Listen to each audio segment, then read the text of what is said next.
So, what bookkeeping software should I use? I see this question all the time on the internet, on groups, on social media, on blogs, and everybody just chimes in with the system that, yeah, they're using. I use this system, I use that system, I use spreadsheets, I use this amazing program, and it's really much cheaper than all those other ones everybody else has said. But that kind of assumes that the people giving advice are experts and that one size fits all. What they really lack is any context around your business or the person asking the questions business and their requirements. So for me, if I do chime in and answer this question, I generally say it depends on your circumstances and list a number of factors. So what are those factors that we should consider before making a decision about bookkeeping software or any software or any system that we implement into our business or possibly even into our lives? So the first one, the major one, price. So what is your budget? If you're a big business, multi-million dollars, you probably expect to spend millions of dollars on a system that will meet your requirements.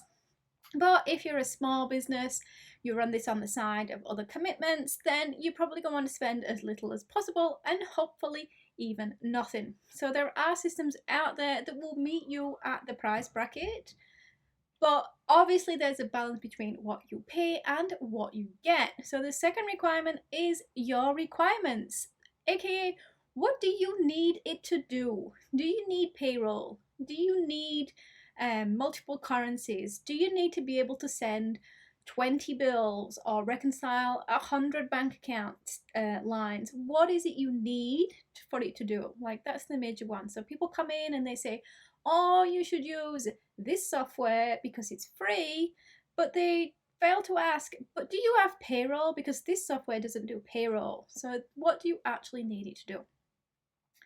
As the third factor, and kind of following on from that, is what will you need it to do in the future? Now, by future, people get to think that they need this 10-year plan, and in 10 years, I'm going to be running a multi six-figure business, so I want a system that's going to cope with six figures.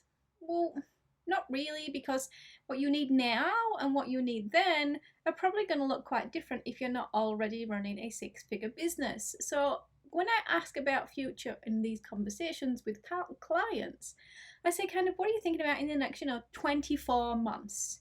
Within 2 years, are you going to be looking at payroll? Because if you are, you're probably not going to want to adopt a system that doesn't have payroll now.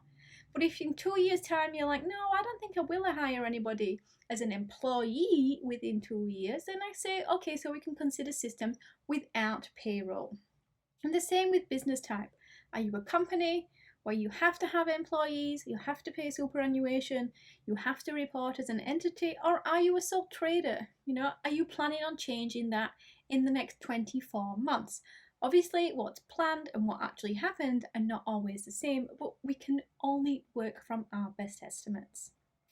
And then kind of the fourth main feature that I discuss with people is, what are the other features that come with this? So if you do pay for a bookkeeping system, generally they come with some additional features. So they may come with inventory management. They may link to online platforms where you sell products or services.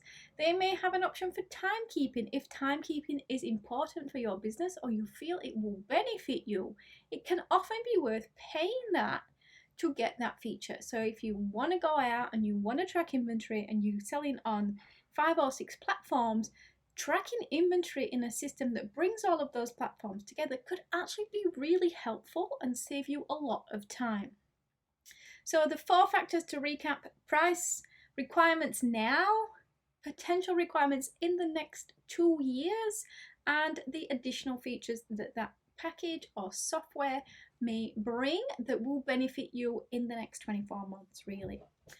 But what is more important, and I cannot stress this enough, than choosing a software is knowing how to use that software for your business. There's no point paying, $20, $30, $40, even $50 a month if it's going to take you the same length of time as using a free system or a spreadsheet, really need to spend some time learning how to automate, streamline, optimize the system that you're doing to reduce the time it takes you. So whatever system you do choose, please make sure you have time allocated to learn how to use it to its full potential so you can get the full value out of your time and your dollars. If you want any help, if you want me to have a look at your business, if you want me to have a look at your systems, please reach out. We can have a free virtual coffee and we can see if we would work together from there. If you've enjoyed the video, please like, thumbs up, or leave me a comment if you have questions or anything you want me to look at in future videos. And obviously you can subscribe to my channel here or go over to Facebook and find me over there.